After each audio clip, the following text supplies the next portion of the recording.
Guys, welcome back to the channel, welcome back to a new video. Today it is Monday, the start of a new week. Nothing major happened to Bitcoin other than that we had a tiny drop here during the Asian session, and usually that is not the low nor the high of the day. Usually that's been put in during the European session, the aka London session, or the session in the United States. We're going to dive in, and we're also going to look at some other stuff like the dollar index and the S&P. If you like the content, please do me a favor, like, subscribe, click on the bell, click on all so you don't miss anything. Leave me a comment, share this video with your friends if you think that's useful. And without further ado, let's start diving in. BTC USD here on the 1 hour, and what I'm looking at first here is that we are maybe printing a red dot here on the 1 hour, and actually that could give us a nice trading setup for a long, because if we are making a new low here and we are making a high there, then we might have ourselves a bullish divergence on the 1 hour if that appears, and also the lower time frames look good. So for example, we also have a bullish divergence on the 15 minute or the 5 minute. I will definitely trade this as a long, and if we go even lower, then I'm looking out still here for this approximately 15,500, 15,600 level ish. On the upside, actually, we also have a few very nice levels. Let me zoom out a little bit so that the volume profile is here in the screen. We still have that point of control, but also then if we go higher, we also have a very nice fib level. Actually, let me just pull it from here to here. Then we can see, I hope you can see, it's maybe a little bit unclear, but then we also have right away the golden pocket from this current low here to this top right here. So low to the top, that will then also give a very nice golden pocket around that point of control. So if we dare get a let's say bearish divergence, or we see the money flow coming lower, or we have maybe a bear diff on the CVD and open interest, I will also definitely trade that. What I actually am hoping for, what would be my very much preferred scenario for this week, is if we are still going higher, take out this value area high golden pocket swing fill pattern starting off from 17,000 to 17,200. We also talked about it last week, and then we can take out all of these highs right here. That actually would be very nice, because this is now becoming a quite of a big range. Also something that we have been talking about on the channel already many times.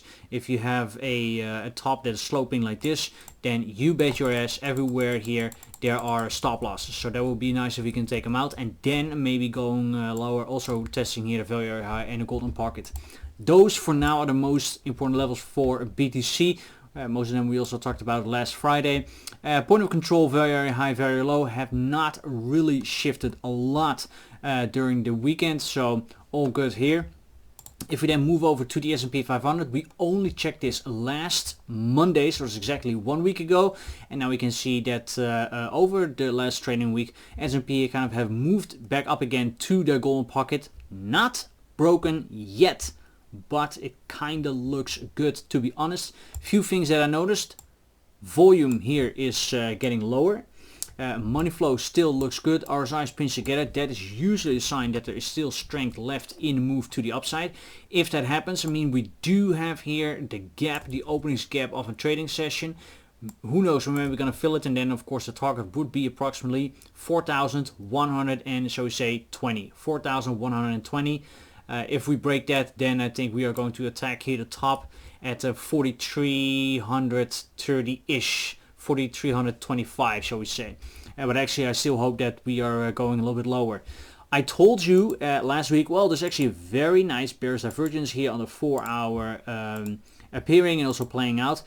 That one of course could still play out. I mean, imagine, let's say that here the moves goes a little bit higher and filling here the gap, then you could even say that we might get a triple divergence, and I don't have to tell you that that is for me a 100% success rate, a triple divergence. But here on the momentum wave, then it needs to like go higher and right away go lower. If else, I think that the bearish divergence will be invalidated.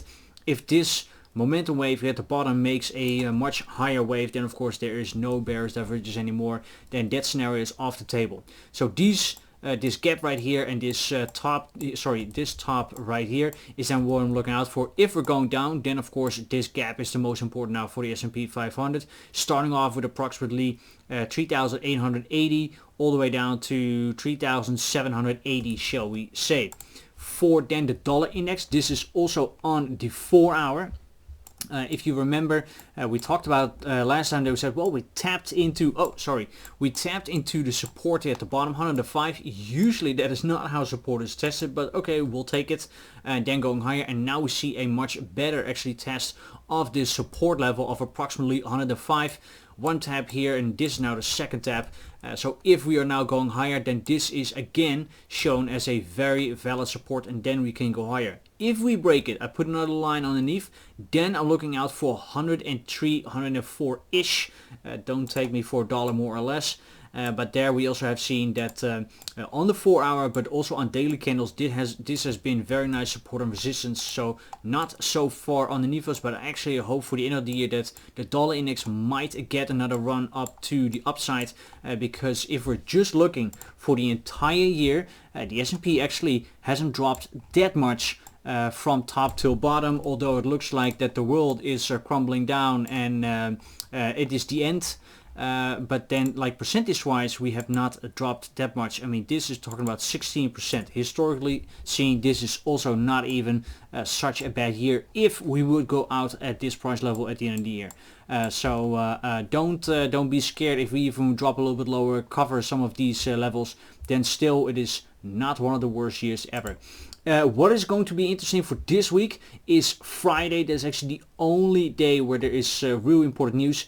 The non-farm employment change and the unemployment rate in the United States. These two are going to be the most important. I expect Monday, Tuesday, Wednesday are going to be pretty okay when it comes down to trading days, last few days of the month. In November, on Thursday everything will dry out, and then on Friday everyone's waiting for this data, and then you will see probably the market one more time spike up or spike down. Then we're starting at the beginning of December, and then yeah, we'll see usually the last 2 weeks of December not a lot is happening. Halfway December we have the FOMC meeting again, and one more time inflation data coming out. So but this is, I think, the second week of December is going to be the last biggest one.